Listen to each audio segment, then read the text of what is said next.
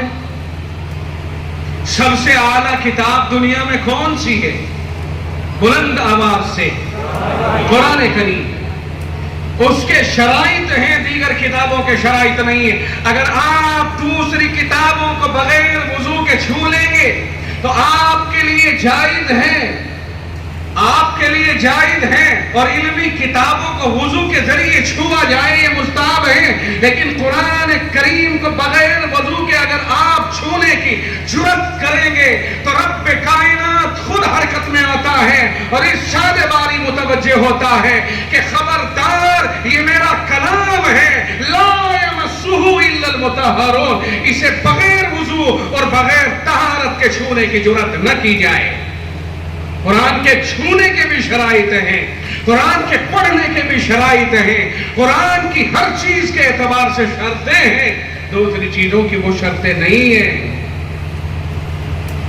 قرآن اللہ کا کلام ہے، بلند ترین مقام ہے، ایک ایک حرف کو پڑھنے کے اوپر 10 نیکیوں کا وعدہ جناب محمد رسول اللہ صلی اللہ علیہ وسلم نے اپنی زبان مبارک سے ارشاد فرمایا ہے، اور یوں ارشاد فرمایا من قرأ حرفا من کتاب اللہ فلہ حسنۃ والحسنۃ بعشر امثالها، فرمایا جس نے قرآن کریم کا ایک حرف پڑھا اسے ایک حسنہ عربی میں نیکی کو کہتے ہیں، جسے فارسی میں نیکی کہتے ہیں، اسے حسنہ ملے گا ایک، اور اللہ کے نبی نے فرمایا والحسنۃ بعشر امثالها، اور ایک نیکی اللہ کے یہاں 10 گنا بڑھا کر کے دی جاتی ہے، اس لیے ایک حرف کے اوپر اللہ 10 نیکی عنایت فرما رہا ہے۔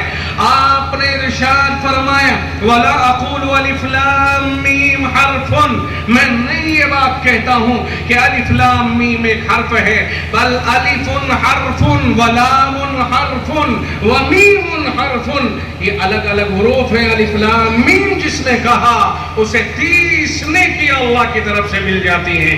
نیکیوں کا وعدہ ایک ایک حرف کے اوپر اگر کسی چیز کو پڑھنے پر ہے وہ صرف کتاب اللہ ہے، کلام اللہ ہے، قرآن کریم ہے، اس کے علاوہ کسی کو پڑھنے پر نیکیاں تو مل سکتی ہیں، ایک ایک حرف کے اوپر نیکیوں کی وہ ترتیب جو قرآن کریم میں ہے وہ کسی دوسری کتاب کے لیے ہرگز نہیں ہے۔ احادیث قرآن کریم کے بعد دوسرے نمبر پر آتی ہیں، چونکہ وہ اللہ کے نبی صلی اللہ علیہ وسلم کا فرمان یعنی آپ کی زبان مبارک سے نکلے ہوئے الفاظ ہیں، اس لیے وہ دوسرے نمبر پر آتے، اگرچہ مفہوم اللہ ہی کا ہوتا ہے، اللہ ہی کی طرف سے الفاظ پیغمبر کے ہوتے ہیں۔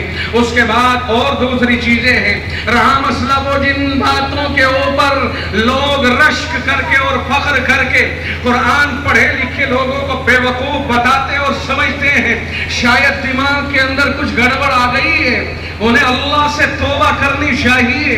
دیکھو ضرورت کی چیزیں ہوتی ہیں، کرتے کی ضرورت ہے، کپڑے کی ضرورت ہے، اس چادر کی ضرورت ہے، اناج کی ضرورت، ہر چیز ضرورت ہے مثال کے طور پر، لیکن مقام اور مرتبہ اپنی اپنی جگہ پر ہوتا ہے۔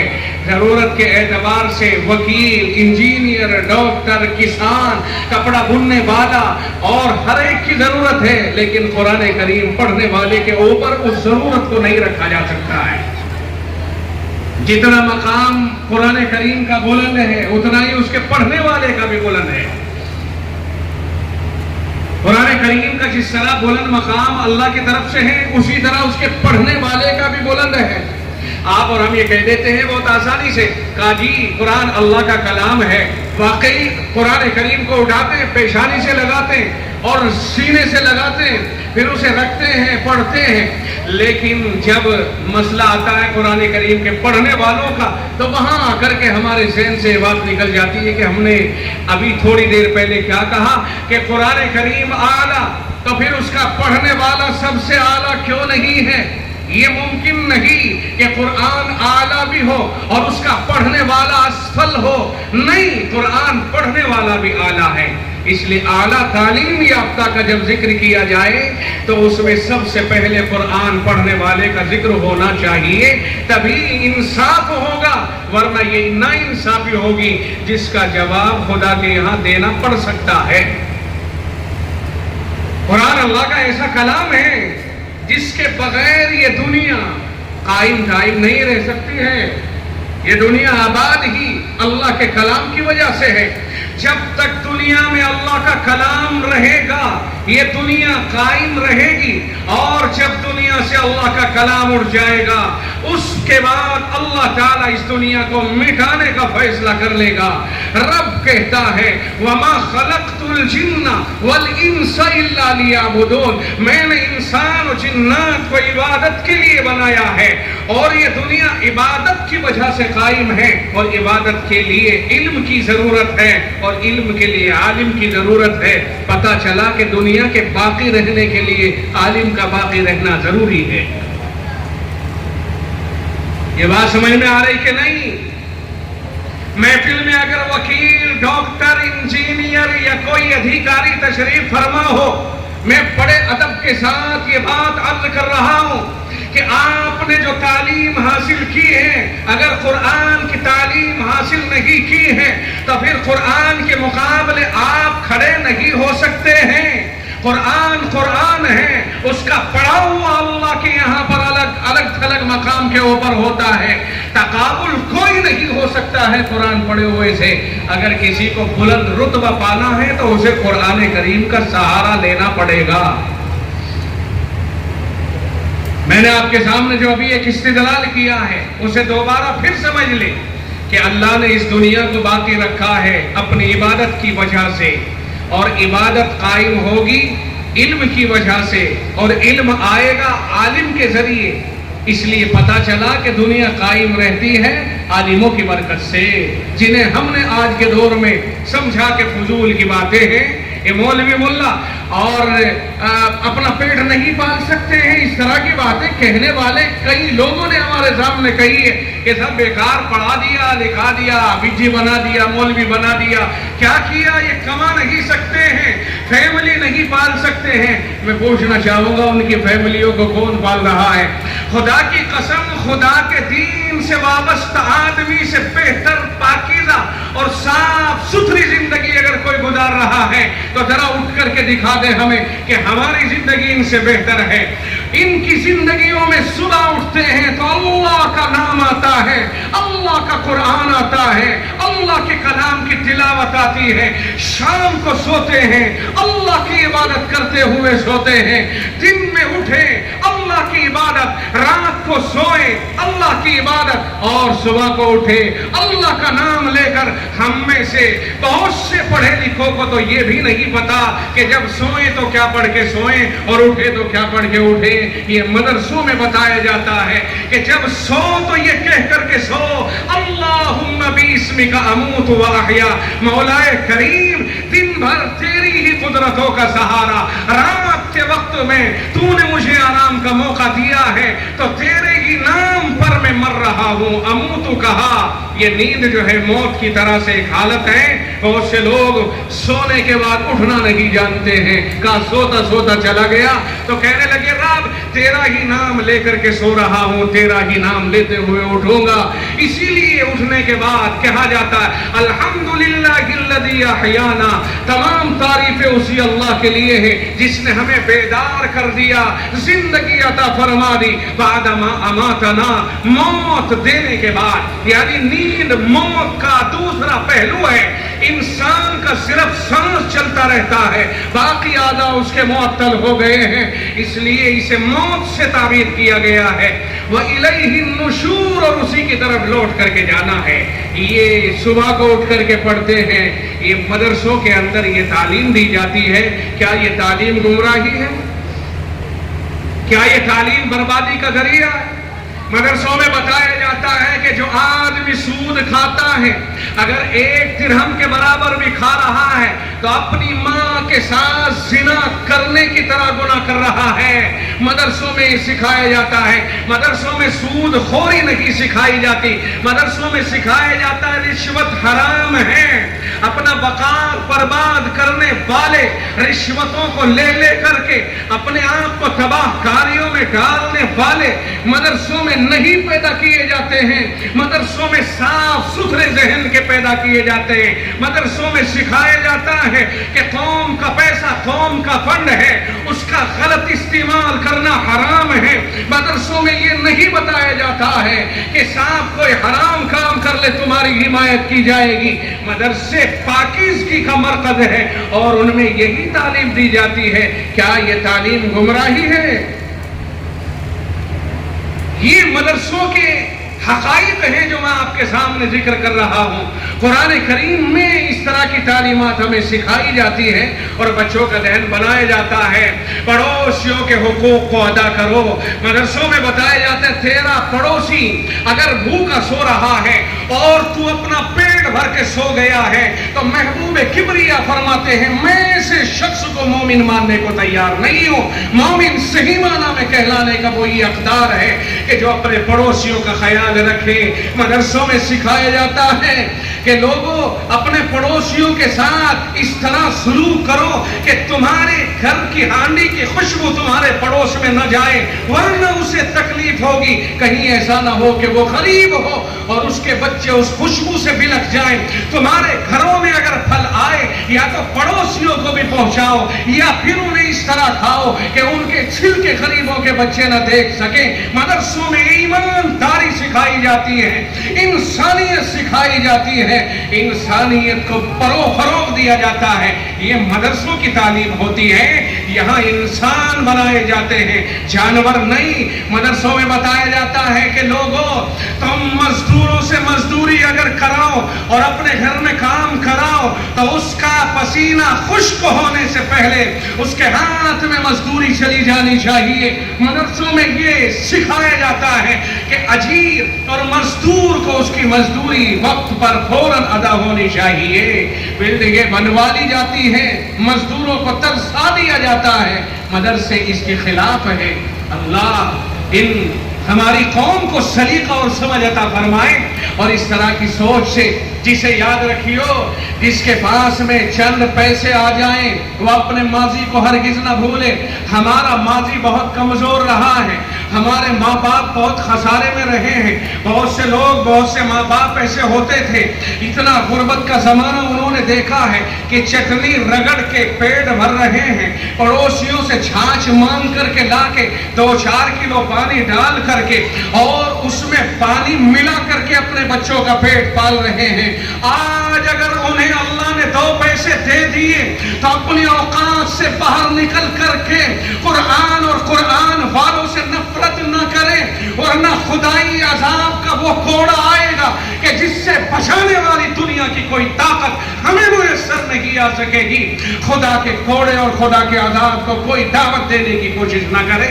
جس مال کے اوپر آدمی کودتا ہے کہ صاحب یہ مدرسے والے ہمارے محتاج ہیں، کل رسید کاٹنے کے لیے آئیں گے تب بھی تو ہمارے ہی گھر پہ آئیں گے، ذہنوں سے نکال دے یہ بات۔ خداوند عالم بڑا بے نیاز ہے، بڑا مستغنی ہے، امیر امارت کے بو میں رہ جاتا ہے اور اس کا گھر اللہ کی امانت اور قرآن کی تعلیم سے محروم رہ جاتا ہے، اور ایک مزدور، ایک غریب، ایک بھوکا رہنے والا، ایک ریڑھا کھینچنے والا، ایک لوگوں کی 100-200 روپے کی مزدوری کرنے والا، اس کا بیٹا رب کے کلام کا محافظ بن جاتا ہے، جسے رب نے فخری انداز میں کہا اِنَّا نَحْنُ نَزَّلْنَا الذِّكْرَ وَإِنَّا لَهُ لَحَافِظُونَ، ہم نے ہی قرآن کو نازل کیا ہے، ہم ہی اس کی حفاظت کرنے والے ہیں۔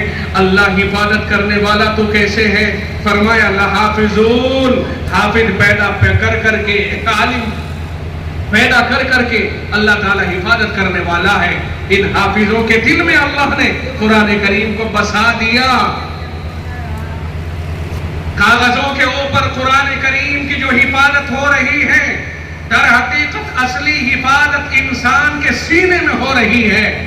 کاغذ کو بالفرض و تقدیر اگر دنیا سے چھپا لیا جائے، اٹھا لیا جائے، وہ دور تاریخ میں لکھا ہوا ہے کہ جس وقت میں انگریز نے صاف کر دیا تھا کہ جتنے قرآن کریم کے نسخے ہندوستان کے اندر موجود ہیں سب کو ختم کر دیا جائے۔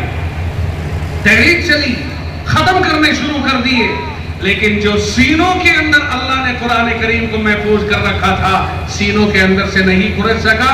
انگریز چلا گیا، ہندوستان میں قرآن کریم محفوظ رہا، کیونکہ حفاظت کی ذمہ داری رب نے لی اور حافظوں کو پیدا فرمایا، عالموں کو پیدا فرمایا۔ اس لیے ایسی کسی کی سوچ نہیں بننی چاہیے۔ میں زور دے کر کے اپنی قوم سے درخواست بھی کروں گا اور زور دے کر بھی کہوں گا کہ کسی کی اگر اس طرح کی سوچ بنتی ہے تو آپ اس کو سمجھائیے اور اسے کہیے کہ پہاڑوں میں ٹکر مارنے سے پہاڑوں کا کچھ نہیں بگڑتا ہے، سر اپنا پھوٹے گا۔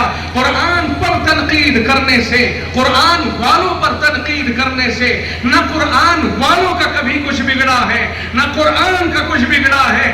جب بھی بگڑا ہے بربادی اسی کی آئی ہے جس نے قرآن والوں پہ تنقید کی ہے۔ کبھی کبھی ایمان سے ہاتھ دھونا پڑ جاتا ہے۔ اللہ تعالی ہم سب کی حفاظت فرمائے، کبھی بھی قرآن اور قرآن والوں کے اوپر کوئی تنقید نہ کرے۔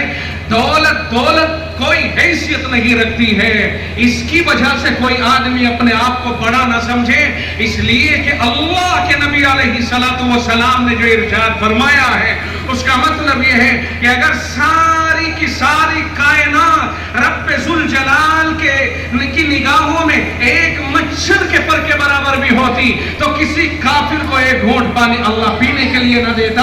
معلوم ہوا کہ ساری دنیا اللہ کی نگاہوں میں ایک مچھر کے پر کے برابر نہیں، اور ہم 2-4 پلاٹوں کے مالک کیا بن گئے، 2-4 فیکٹریوں کے مالک کیا بن گئے، 2-4-10 کروڑ کے مالک کیا بن گئے۔ ہم اپنے سامنے ان دولت مندوں کو کچھ سمجھنا بند کر دیتے ہیں جن کی دولت دائمی ہے اور اس دولت کے ہوتے ہوئے یہ دنیا آباد و شاداب ہے۔ اللہ کے نبی علیہ السلام ہی کا فرمان ہے کہ اللہ کہنے والا جب تک دنیا میں موجود ہے قیامت نہیں آئے گی۔ یہ وہ لوگ ہیں جو اللہ کہتے بھی ہیں اور اللہ کا نام سکھاتے بھی ہیں۔ اس لیے بھائیو ان کے سامنے تو کھڑا ہونے کی کوئی جرات ہی نہ کرے، سوچے ہی نہ۔ اللہ کے نبی علیہ السلام سے ایک بات دیکھیں، میں اب اپنی بات کو مختصر کرنے کی طرف جا رہا ہوں، کیونکہ پیچھے ہمارے درمیان ہم سب کی ایک بڑے کرم فرما انتہائی روحانی شخصیت اور انتہائی علمی شخصیت حضرت مولانا منیر صاحب دعوت برکاتہ تشریف فرما ہے، اور ان کے ہوتے ہوئے اس طرح کی منشگافی کرنا یہ قطعاً مناسب معلوم بھی نہیں ہو رہا ہے۔ اس لیے میں بہت جلدی اپنی بات کو ختم کرنے جا رہا ہوں۔ آپ حضرات ذرا توجہ دیجئے، میں اس وقت میں جو بات عرض کرنے جا رہا ہوں وہ کسی مولوی کا قول نہیں یا کسی دارالفتہ کا فتویٰ نہیں، بلکہ آمنہ کے لخت جگر امام الانبیاء صلی اللہ علیہ وسلم کا فرمان گرامی آپ تک پہنچا رہا ہوں۔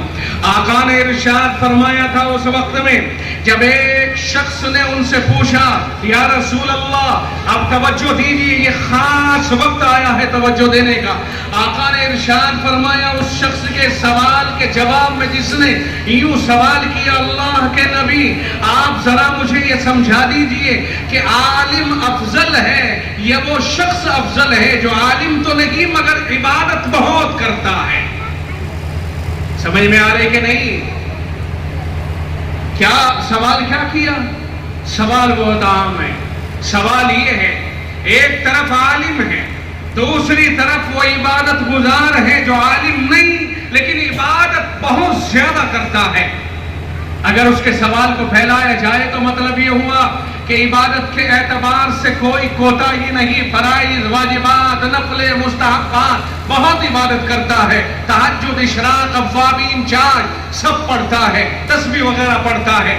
اللہ کے نبی سے سوال کیا گیا، ایک طرف تو اتنی عبادت کرنے والا آدمی ہے مگر وہ عالم نہیں ہے، اور دوسری طرف وہ شخص ہے جو عالم ہے، ان دونوں میں مرتبے کے اعتبار سے کون افضل ہے؟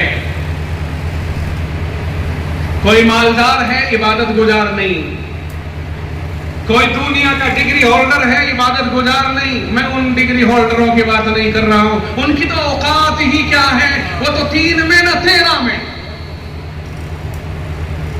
اگر شرعی نقطۂ نظر سے دیکھا جائے تو یہ فیکٹریوں کے مالک اور یہ دنیاوی ڈگری ہولڈر اور دنیاوی تعلیم یافتہ تو 3 میں نہ 13 میں۔ سوال یہ ہے کہ اللہ کے نبی عبادت گزار بندہ سامنے ہے لیکن عالم نہیں ہے، اور اس کے مد مقابل ایک عالم ہے، ان دونوں میں کون افضل ہے؟ صحابی رسول نے، سوال کرنے والے نے دنیاوی ڈگری ہولڈروں کو تو کوئی مقام دیا ہی نہیں، یا امیر ترین لوگوں کو تو کوئی مقام دیا ہی نہیں، ان کی ویلو ہی کیا ہے، ان کے اوقات ہی کیا ہے؟ انہیں اپنی اوقات دیکھنی چاہیے۔ اللہ کے نبی علیہ السلام نے فرمایا کہ سن، فضل العالم علی العابد کفضلی علی ادناکم۔ آقا نے فرمایا ایک عالم کی فضیلت عبادت گزار آدمی کے اوپر جو عالم نہیں ہے اتنی ہے جتنی میری محمد الرسول اللہ کی فضیلت تم میں سے سب سے ادنا درجے کے آدمی کے اوپر ہے۔ آپ کی سمجھ میں نہیں آئی حدیث؟ سوال کیا کیا سوال کرنے والے نے؟ دنیا والوں کو ہٹا دیا، دولت مندوں کو ہٹا دیا، سب کو ہٹا دیا، ایک ایسے آدمی کو سوال میں رکھا جو بہت بڑا عبادت گزار ہے، بہت بڑا عبادت گزار ہے، وہ بھی اللہ کا نیک بندہ۔ اس کو سامنے رکھ کر کے ایک عالم کے مرتبے کا سوال کیا کہ عالم کا مرتبہ اس کے مقابلے میں زیادہ ہے یا اس کا مرتبہ زیادہ ہے؟ تو آقا نے کیا ارشاد فرمایا کہ عالم کا مقام اس عبادت گزار کے مقابلے میں اتنا بلند و بالا ہے جتنا میرا مقام تم میں سے ایک ادنا درجے کے مقابلے کے آدمی، ادنا درجے کے آدمی کے مقابلے میں بلند و بالا ہے۔ ذرا دماغوں کے دریچے کھلے کہ نہیں کھلے؟ دوسری حدیث اللہ کے نبی علیہ السلام نے بیان فرمائی، اور دیکھیے یہ سخت لہجہ میں اس شہر میں اس لیے اپنا رہا ہوں کہ یہ شہر ہمارا ہے، ہم مظفر نگر سے تعلق رکھتے ہیں، اس لیے ہم اپنے شہر میں کھل کر کے یہ بات کہنے کا پورا حق رکھتے ہیں۔ کہیں کوئی یہ نہ سمجھ لے کہ اجنبی آدمی بیٹھ کر کے بڑا بھڑک رہا ہے۔ میں اجنبیوں میں نہیں ہوں، میں اپنوں میں ہوں۔ پربالیان بہت قریب ہے گاؤں، میرا وطن پربالیان ہے، مظفر نگر کے بہت قریب۔ یہ الگ بات ہے کہ ہاپوڑ میں ہم ملازمت کرتے ہیں، تو میں یہ بھی ذہن سے نکال دوں کبھی آپ اجنبی سمجھ کر کے اور یہ سمجھے یار کسے بلا دیا بڑا بھڑک کر کے چلا گیا، بالکل نہیں، اپنوں میں بیٹھا ہوں۔ اللہ کے نبی علیہ السلام نے دوسری حدیث بیان فرمائی، فضل العالم علی العابد کفضل القمر لیلۃ البدر علی سائر الکواکب، او کما قال علیہ السلام۔ فرمایا ایک عالم کی فضیلت عبادت گزار شخص کے اوپر اتنی ہے جتنی 14ویں رات کے چاند کی فضیلت تمام ستاروں کے اوپر ہوتی ہے۔ آپ نے اندازہ لگا لیا 14ویں میں چاند نکلتا ہے، اور زیادہ بڑا تو نہیں ہوتا تو ایک پلیٹ کے برابر ہی ہے، گول پلیٹ کے برابر ہوتا ہے، اور یہ کروڑوں اربوں خربوں ستارے سارے کے سارے اکیلے چاند کے آتے ہی دست بستہ کہتے ہیں بابا ہم چلے، آپ آ گئے تو ہم اپنی روشنی کو واپس لیتے ہیں، ہمارے بس کی بات نہیں ہے آپ کے ہوتے ہوئے کہ ہم روشنی دے سکیں، ہماری روشنی چھپ گئی آپ کے سامنے، ہم دعوے دار نہیں ہے کہ ہم افضل ہیں، ہم دعوے دار نہیں ہے کہ ہمارا کوئی وجود ہے۔ چنانچہ چاند کے سامنے بہت سارے تارے تو وہ ہیں جو نظر ہی نہیں آتے حالانکہ موجود ہوتے ہیں، کوئی بھاگا نہیں، اور بہت سارے تارے وہ ہیں جو نظر تو آتے ہیں مگر ان کی روشنی نہیں نظر آتی ہے، روشنی غائب ہو گئی ہے، تاروں کی وجود نظر آنا بند ہو گیا ہے، اکیلا چاند ہی تو نکلا تھا نا۔ آقا نے ارشاد فرمایا جو لوگ عبادت گزار ہوتے ہیں اور وہ عالم نہیں ہوتے ہیں ان کا مقام ان تاروں کی طرح ہے، جس طرح سے 14ویں رات کے چاند کے سامنے تارے سارے کے سارے بے اوقات اور بے بدل ہو جاتے ہیں۔ دنیا میں امیر آ جائے، کوئی بھی آ جائے، ایک عالم دین کے سامنے اس کا وجود اللہ کے نبی نے اسی طرح سے بتا دیا ہے، اس لیے کسی عالم کے سامنے کھڑا ہونے کی کوئی جرأت نہ کرے، اس کا مقام ایک مستقل مقام ہے۔ آپ کی سمجھ میں آیا کہ نہیں؟ وہ اکیلا آیا تو پوری دنیا کو روشن کر دیا، چاند اکیلا آیا تو پوری دنیا کو روشن کر دیا، تارے کروڑ ہاں کروڑ تھے، آسمان بھرا پڑا تھا لیکن دنیا اندھیری تھی، کوئی روشنی دنیا کو نہیں مل پائی تھی، لیکن چاند اکیلا نکل کر کے آیا، اس نے سب کو انہیں بھی پیچھے چھپا لیا، اور دنیا والوں کو بھی روشنی کا ماحول فراہم کر دیا۔ یہی صورتحال ایک عالم کی ہوتی ہے۔ عالم کے پاس علوم ہے، عالم کے پاس رہنمائی ہے، گائیڈ لائن ہے، وہ دنیا کو گائیڈ لائن دکھائے گا۔ اگر اسی وجہ سے کہا جاتا ہے موت العالم موت العالم، ایک عالم کی موت ایسا ہے جیسا کہ پوری دنیا مر گئی ہو، چونکہ وہ دنیا کو راستہ دکھانے والا تھا۔ اب ہم اس کے سامنے ذرا ذرا سی عبادت کر کے، ذرا ذرا سے مال و دولت پہ گھمنڈ کر کے آنے لگے، اس کا مطلب یہ ہوا ناسپاسی ہے۔ میں آپ کے سامنے یہ باتیں اس لیے ذکر کر رہا ہوں کہ ہماری زندگی میں آئندہ کبھی بھی جس طرح اب تک نہیں ہوئی، آئندہ بھی اس طرح کی کوئی کوتاہی سرزد نہیں ہونی چاہیے۔ انہی کا بہرحال ہمارے اوپر احسان ہے اور ہم اس احسان کا بدلہ نہیں دے سکتے ہیں۔ کوئی بھی فتنہ دنیا کے اندر اجاگر ہوتا ہے، ہر فتنے کا مقابلہ انہی لوگوں کے اندر جرأت ہے کہ یہ کرتے ہیں۔ آج بالخصوص آپ دیکھیں گے اگر ان علماء سے اپنے دامنوں کو چھڑا لیا جائے گا تو ہمارے بچے، ہماری اولاد اور ہم کس طرف اور کس ماحول میں نکل جائیں گے؟ کون بتائے گا ہمیں کفر و شرک کی گندگی اور مذمت کو؟ جو کفر پر جاتا ہے وہ ہمیشہ ہمیشہ کے لیے جہنم کا ایندھن بنتا ہے۔ جو اسلام پر جیتا ہے، اسلام پر مرتا ہے، کلمے پر جیتا ہے، کلمے پر مرتا ہے، وہ ہمیشہ ہمیشہ کے لیے جنتی بنتا ہے۔ رب اسی کو کہتا ہے یا ایھا الذین آمنوا اتقوا اللہ حق تقاتہ، اے ایمان والو تم اللہ سے ایسے ڈرو جیسے اس سے ڈرنا چاہیے۔ ولا تموتن الا وانتم مسلمون، اور موت جب تمہاری آئے تو زبان کے اوپر لا الہ الا اللہ چڑھا رہنا چاہیے اور تمہاری موت اسلام کی حالت میں آنی چاہیے۔ یہ کون بتائے گا؟ یہ عالم بتائے گا۔ اس ماحول کو بنانا بے حد ضروری ہے۔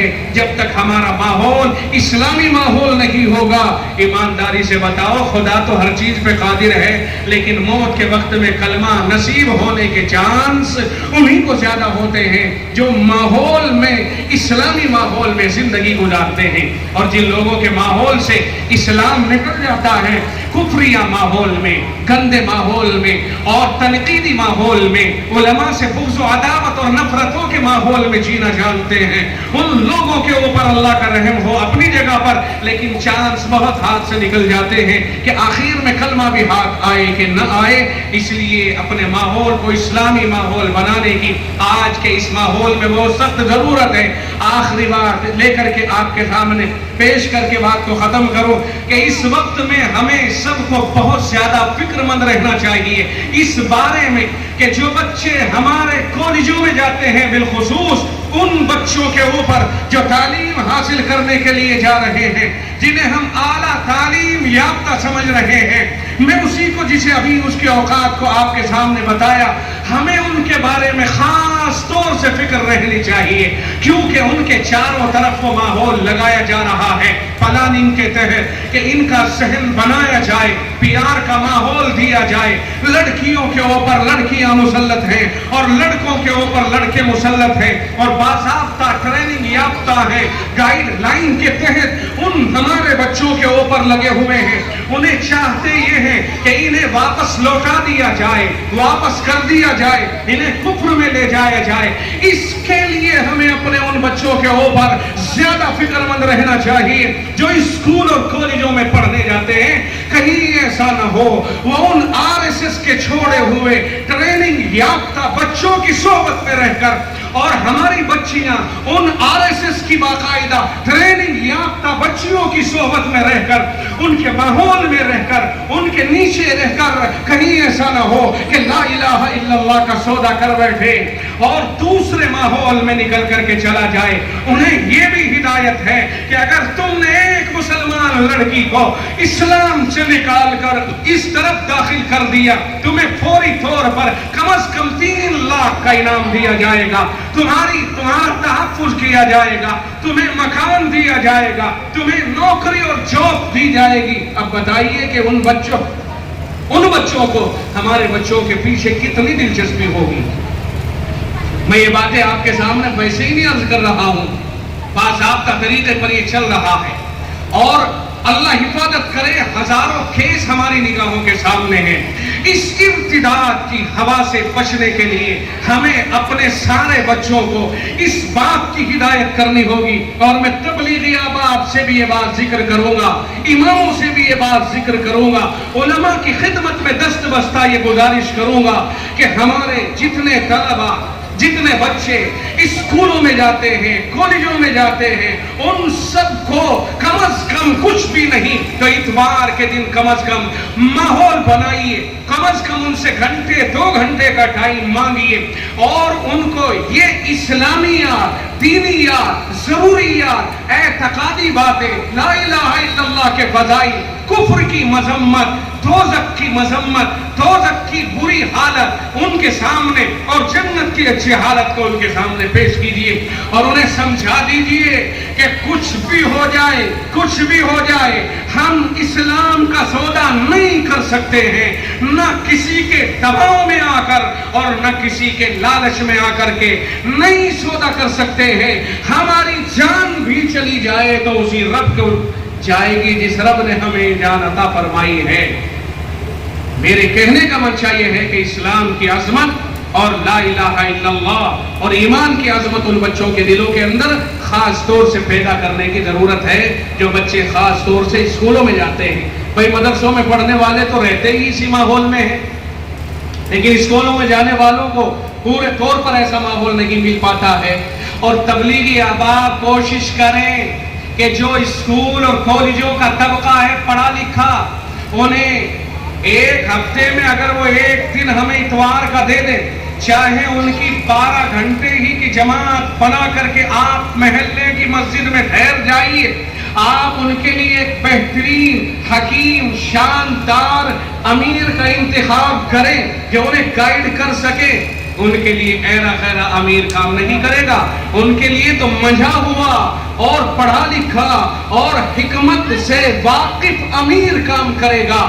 ان کے چند گھنٹے آپ لے لیجئے اور دور نہ لے جائیے، صحیح انہیں ان کے محلے کی مسجد میں ہی چاہے 10 گھنٹے کی جماعت بنا کر کے ان کا ٹائم لیجئے، ایسا ماحول بنانے کی کوشش کیجئے۔ یہ ہمارے بچے ہماری اس شفقت کے محتاج ہیں، ہم نے انہیں اسکولوں کے حوالے تو کر دیا، لیکن دینی ماحول انہیں کون فراہم کرے گا؟ کل قیامت کے دن اگر یہ ہماری اس زبونحالی پہ شکایت کریں گے، اللہ کے یہاں شکایت سنی جائے گی اور اللہ کی طرف سے پکڑ ہماری ہوگی کہ ہم کر سکتے تھے ان کے لیے ایک ماحول اور ہم نے قائم نہیں کیا ہے، اس لیے ہمیں اس غلطی کے اوپر وہاں گرفتاری دینی پڑ سکتی ہے۔ اس لیے ان کے لیے ایسا ماحول بنانے کی فکر کی جائے۔ یہ چند باتیں میں نے آپ تک پہنچائی ہیں، امید ہے کہ آپ حضرات میری ان باتوں کے اوپر جو کہی گئی ہے محبت کے ساتھ غور فرمائیں گے، اور بالخصوص میں نے یہ بھی کہا کہ علماء کے ساتھ تو حد درجے محبت کا معاملہ کیا جائے، کیونکہ یہ قرآن والے ہیں اور قرآن اللہ کا کلام ہے۔ جب قرآن کا کوئی مقابل نہیں تو قرآن والوں کا بھی کوئی مقابل نہیں۔ ان کی سفارشیں تو قیامت کے دن اللہ کے یہاں چلے گی، ایک ایک حافظ 10 آدمیوں کو پکڑ پکڑ کر کے جنت میں لے جا رہا ہوگا اللہ کے حکم سے۔ اور عالم سے تو یوں کہا جائے گا کہ خیر جا سفارش کر اپنے جاننے والوں کی، اپنے متعلقین کی، چاہے آسمان کے ستاروں کے برابر ہی کیوں نہ ہو تیرے جاننے والے، میں تیری سفارش پر انہیں بخشوں گا، کیونکہ میں نے تجھے جو علم دیا تھا وہ اس لیے دیا تھا کہ آج میں قیامت میں تیری عزت افزائی کروں۔ تو میرے بھائی یہ تو واقعی بہت معزز لوگ ہیں، میں مبارکباد دیتا ہوں مولانا مفتی یوسف صاحب اور انتظامیہ اور اہل محلہ کو جنہوں نے مسجد میں مکتب کا انتظام کیا۔ یہ انتظام تو ہر مسجد میں ہونا چاہیے، ان مکتبوں کے ذریعے سے ہمارے بچوں کا دین ایمان محفوظ رہے گا، ہمارا ماحول محفوظ رہے گا۔ اللہ تعالی ہم سب کو کہی ہوئی باتوں پہ عمل کرنے کی توفیق مرحمت فرمائے۔ آپ حضرات کے سامنے حضرت والد کی تشریف آوری ہوگی حسب نظام، آپ حضرات توجہ کے ساتھ میں حضرت کی نصیحتیں سنیں گے اور قدر نصیحتیں ہوں گی، پھر حضرت کی مستجاب دعاؤں کے اوپر آپ حضرات دعا سے فارغ ہو کے گھروں کو جائیں گے۔ اور رہا میرا مسئلہ، مجھے چلتا ہوا دیکھیں گے آپ تو سمجھیں گے خود بھاگ گیا، ہمیں ترغیب دے رہا تھا، مولوی مکار ہوتا ہے نا، معاذ اللہ میں کہتا ہوں کہ مجھے ہاپوڑ جانا ہے، آپ کو صرف اپنے گھر جانا ہے، اس لیے میں تو حضرت سے بھی اور آپ سے بھی اجازت چاہوں گا۔ اللہ تعالی ہم سب کو بہرحال آپس میں محبت اور پیار کی توفیق مرحمت فرمائے۔ اور بھیا اگر کسی کو کچھ سخت لگی ہو تو پھر کہتا ہوں ذرا معذرت خواہ ہوں، میں کسی کے لیے خواہ تنقید نہیں کی، میں نے کچھ باتیں کہنے کی کوشش کی ہیں، انہیں ذرا محبت کے دامن میں رکھ لینا۔ وآخر دعوانا الحمدللہ۔